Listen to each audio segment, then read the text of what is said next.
Hello, my friends. Welcome back to Daily Speak English. I'm David. Today's podcast is based on one of the most important modern books about learning. The book is called Ultra Learning, and it is written by Scott Young. In this podcast, I will not read the book to you. Instead, I will explain the best ideas, the most useful points, and the deep lessons from this book in easy, clear English. This podcast is for you if you are learning English, but it is also for you if you are learning anything else in life. The author shows us that learning does not have to be slow, confusing, or painful. He shows us that learning can be intense, which means deeply focused and strong, but still meaningful and human. In this episode, you will hear how people teach themselves languages in months, not years. You will learn about people who master difficult subjects like math, science, or art without schools or teachers. Most importantly, you will learn how you can change the way you learn English. You will learn the best ideas from this book in simple English, so you can use them in real life, step by step. Let's begin. In the first chapter, the author does not begin with theory. Theory means abstract ideas, ideas that live only in the mind. Instead, he begins with a story, a real story. He tells us about a challenge he gave himself. A challenge means a difficult task that tests your ability. The author decided to learn the full 4-year computer science curriculum from MIT. MIT is a very famous university in the United States. Normally, students study this material for 4 years. They attend classes, they have teachers, they take exams. The author decided to do something different. He wanted to learn the same material, but by himself, all by himself. No teachers, no classes, no official exams. And he wanted to do it in just 1 year.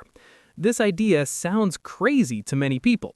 Crazy here means very unusual or hard to believe. But Scott, the author, did it. He studied every day. He watched lectures, he solved problems, he struggled. Struggle here means to try very hard even when something is difficult. By the end of the year, he had completed the full program. This experience changed the way he thought about learning, and this is where the idea of ultra learning begins. Ultra learning is not just learning fast, it is learning deeper and more directly. The author explains that most people learn in a passive way. Passive means you receive information, but you do not actively use it. For example, you watch videos, you read books, you listen to lectures. These things are not bad, but alone they are not enough. Ultra learning is active. Active means you do things, you try, you make mistakes, you correct them. So, in the first chapter, the author introduces many people who used ultra learning. One man learned 4 languages in 1 year. Another learned how to draw realistic portraits in months. Someone else mastered advanced math without school. These people are not geniuses. A genius is someone with very high natural intelligence, very high natural talent. The author makes this very clear. These learners are normal people. What made them different was not talent, was not intelligence. It was how they learned. Ultra learning is not vague. Vague means unclear or not specific. For example, I want to improve my English someday is very vague. But I want to hold a 30-minute conversation in English about my job in 3 months is clear. Clarity is very important in ultra learning. Clarity means knowing exactly what you are trying to do. The author also talks about fear in learning. Many people are afraid to start, afraid of failure, afraid of looking stupid. Failure means not succeeding. Ultra learners accept failure early. They know that mistakes are not signs of weakness, they are signs of learning. This idea is very important for English learners. When you speak English and make mistakes, you are not bad at English, you are using English. And using something is how you learn it. The author explains that schools often protect students from failure, but this protection can slow learning. Ultra-learning removes protection.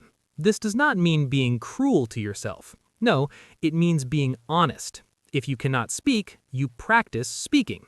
If you cannot understand, you practice understanding. Not later, not one day, but now. So, in the first chapter, the author also talks about time. Most people think learning takes a long time because it feels slow. Ultra-learning requires strong attention. Not all day, not forever, but during learning time, your focus is deep. Deep focus means your mind is not jumping between many things. This idea will come back many times in this book. All right. In the second chapter, the author asks an important question. Why does this kind of learning work so well? This is a very honest question. Scott does not say ultra-learning is magic. Magic means something that works without explanation. Instead, he explains that ultra-learning works because it follows how the human brain really learns. Many traditional learning systems focus on comfort. Comfort means feeling safe and relaxed. Comfort feels good, but comfort is not always helpful. For example, when you only read English and never speak, you may feel comfortable, but your speaking still does not grow. Ultra-learning is active. Active means you do things, you try, you make mistakes, you correct them. So, in the first chapter, the author explains that learning happens when the brain notices a gap. A gap is a space between what you know and what you do not know, and what you want to know. If the gap is too big, you feel lost, you feel confused, you feel unsure. If the gap is too small, you feel bored, you feel not interested. So, ultra-learning tries to stay in the middle. This middle place is where learning is fastest. The author talks about effort. Effort means using energy to do something difficult. Many people believe effort is bad. They think learning should be easy all the time. But effort is not the enemy. The enemy is wasted effort. Wasted effort means working hard on the wrong thing. For example, memorizing long word lists without using the words is wasted effort. Player does not just Ultra-learning works because effort is directed. Directed means guided toward a clear goal. This is true for language learning too. You do not practice everything, If you want to speak practice English, the most you important must things. practice speaking, not only listening, not only reading. This sounds simple, but many learners avoid it. So, the author explains that avoidance is natural. What is avoidance? Avoidance means staying away from something uncomfortable. Okay, let me say that again. Staying away from something uncomfortable. Avoidance. Ultra-learning removes avoidance. It asks a simple question. What is the hardest part of this skill? And then it says, start there. Another reason ultra-learning works is feedback. Feedback means information that tells you if you are right or wrong. In school, feedback is often slow. You take an exam, weeks later you get a grade. But the brain learns better with fast feedback. When feedback is fast, you can adjust quickly. Adjust means change what you are doing. For example, when you speak English and someone looks confused, that is feedback. When they understand you and respond naturally, that is also feedback. Ultra-learning seeks feedback instead of hiding from it. The author also explains something very important about memory. Memory is not like a box where information is stored forever. Memory is more like a path. A path becomes stronger when you walk on it many times. If you do not use information, the path becomes weak. So, ultra-learning uses memory actively. You recall information. Recall means bring information back from memory. You do not just review notes, you test yourself. This is hardest, but much more effective. At the end of this chapter, the author makes a powerful point. Learning is not about time. It is about quality of attention and practice. Someone can study English for 10 years without improving. Another person can improve greatly in 1 year. The difference is not intelligence, it is method. And this leads us to the next chapter. All right, Chapter 3, Meta-Learning, Learning How to Learn. This chapter introduces a new word, meta-learning. Meta means about itself, so meta-learning means learning about learning. At first, this idea may sound strange, but it is actually very simple. Before starting a journey, you look at a map. The map does not move you forward, but it helps you choose the right direction. Meta-learning is the map. The author explains that many people skip this step. They start learning immediately. Starting quickly feels productive, but without meta-learning, without knowing how you learn, effort can go in the wrong direction. So, the author gives an example. Imagine you want to learn to play the piano. If you do not understand what pianists actually do, you may practice the wrong things. The same is true for language learning. If you think learning English means memorizing grammar rules, you may ignore listening and speaking. So, meta-learning asks important questions. What does the skill really look like? How do experts practice? What are the main parts of this skill? The author explains that every skill has components. Components are smaller parts that make a whole. Language has many components. There is pronunciation, which means how words sound. There is vocabulary, there is grammar, there is listening, there is speaking, reading, and writing.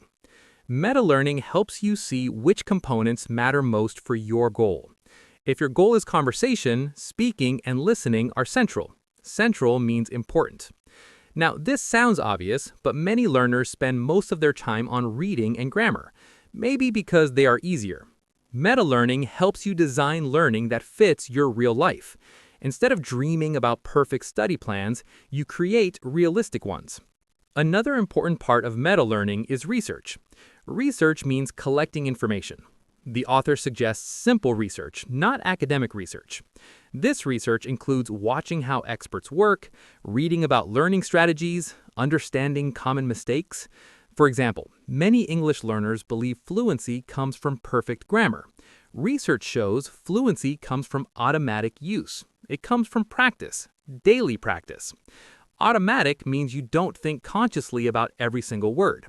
So this understanding changes how you practice. The author also talks about learning myths. A myth is a belief that many people accept, but that is not true. One learning myth is that talent matters more than practice. Another myth is that adults cannot learn language as well. The author challenges these false beliefs with real examples.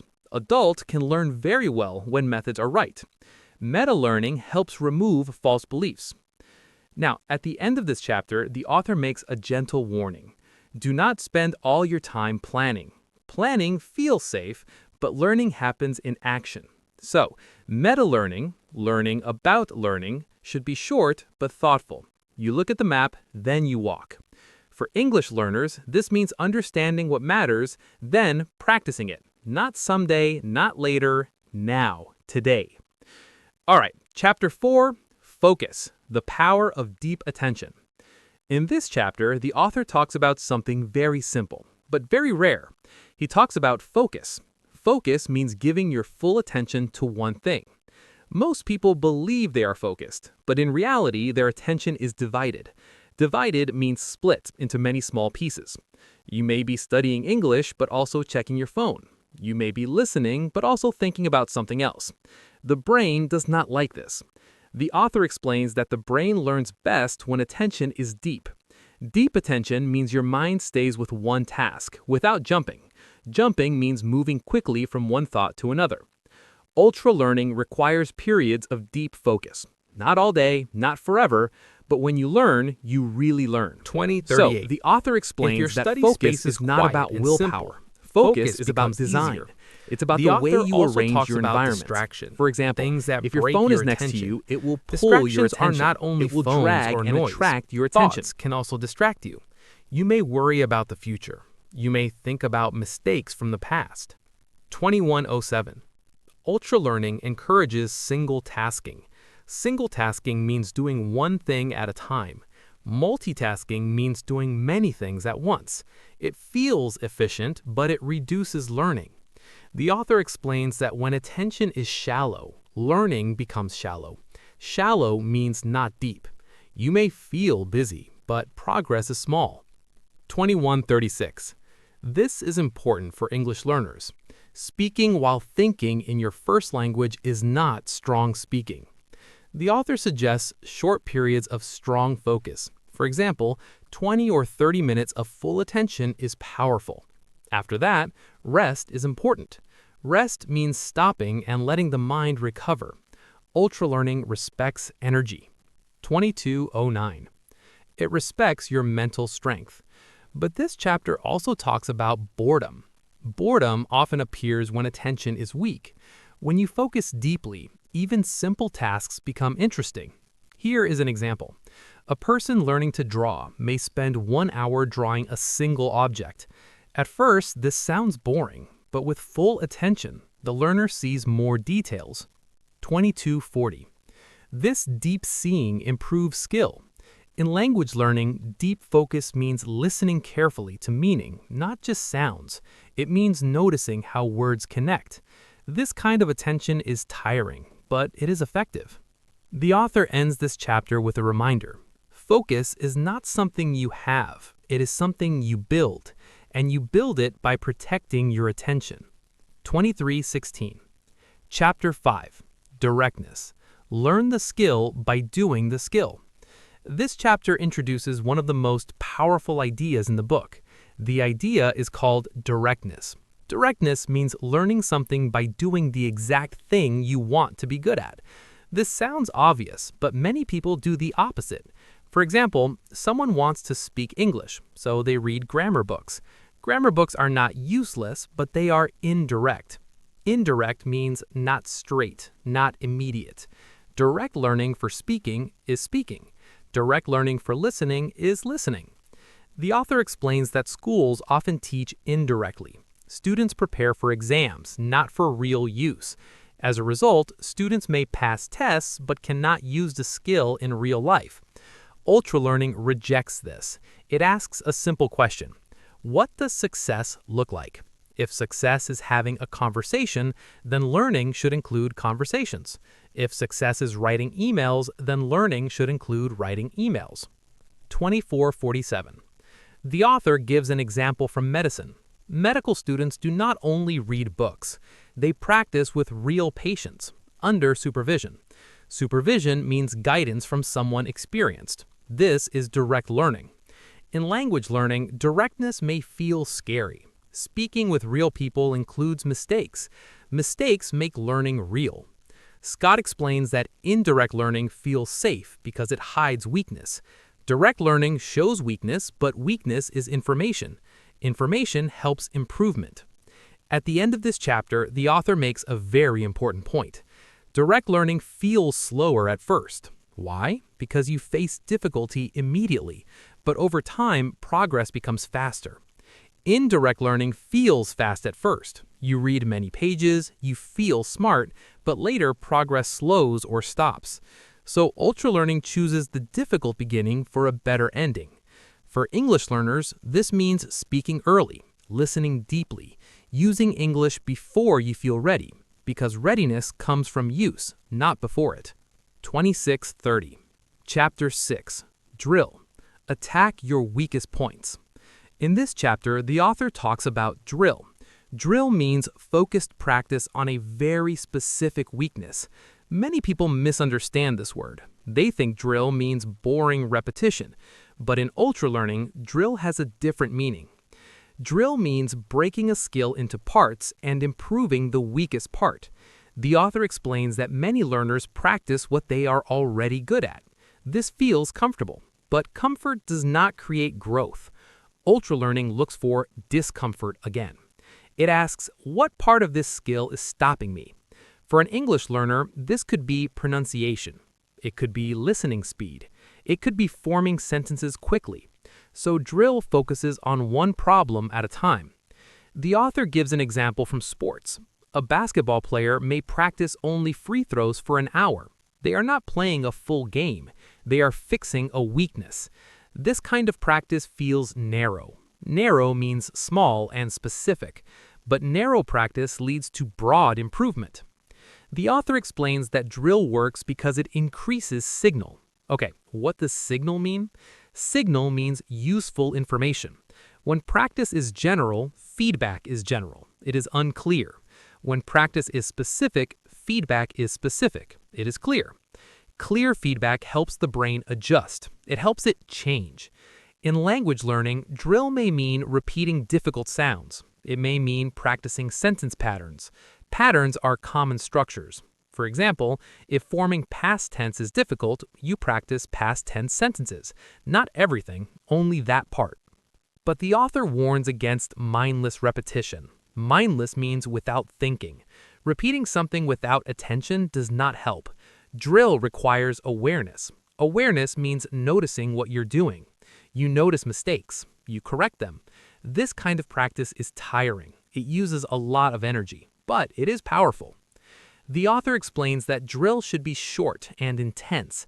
After drilling, you return to full practice. Full practice means using the whole skill again. This helps integrate the improved part into real use. To English learners, this means drilling pronunciation, then speaking again. Drill is not forever. It is a tool. Used correctly, it creates breakthroughs. A breakthrough means a sudden improvement. Chapter 7. Retrieval. The power of remembering. This chapter focuses on memory, but not in memory in the way many people think.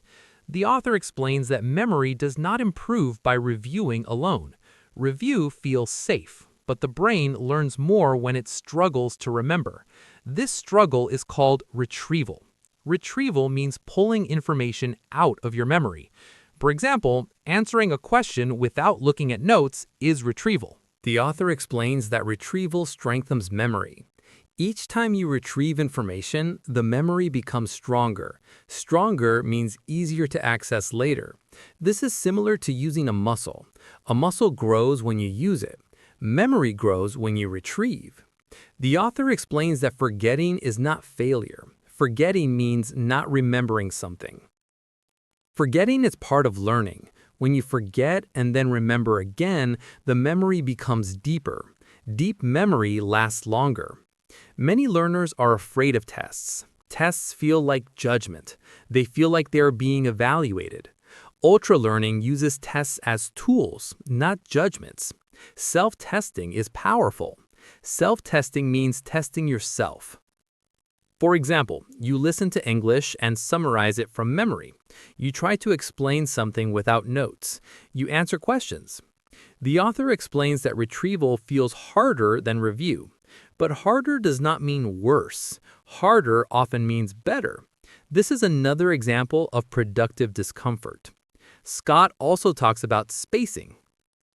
Spacing means leaving time between practice sessions. When practice is spaced, retrieval becomes harder, but this difficulty strengthens memory. For example, remembering a word after 2 days is harder than after 2 minutes, but remembering after 2 days creates stronger memory. Ultra learning uses this. It does not repeat everything every day. It revisits important things over time.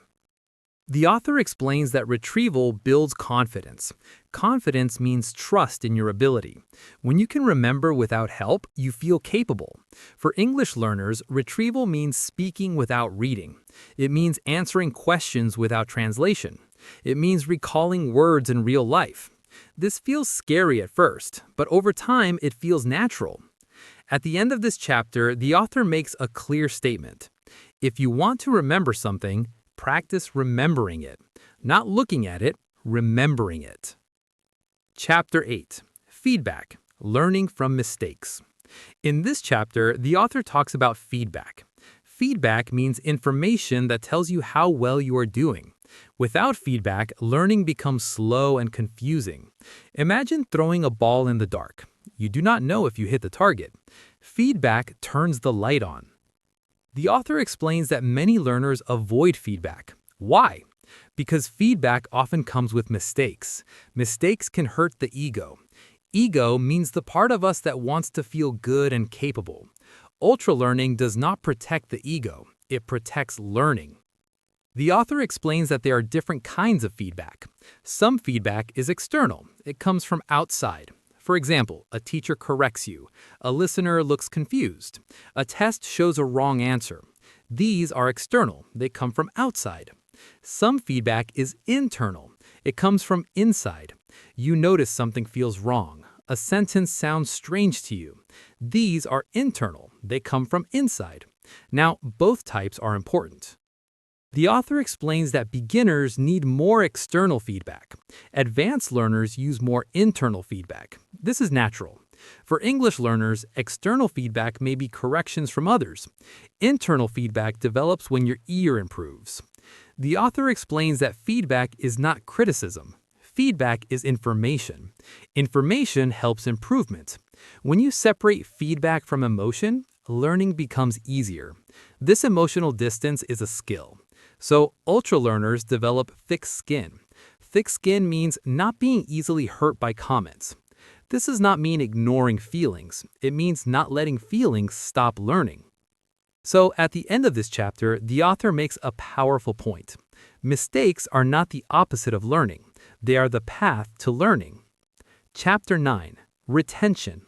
Keeping what you learn. In this chapter, the author answers a common question. Why do we forget so much?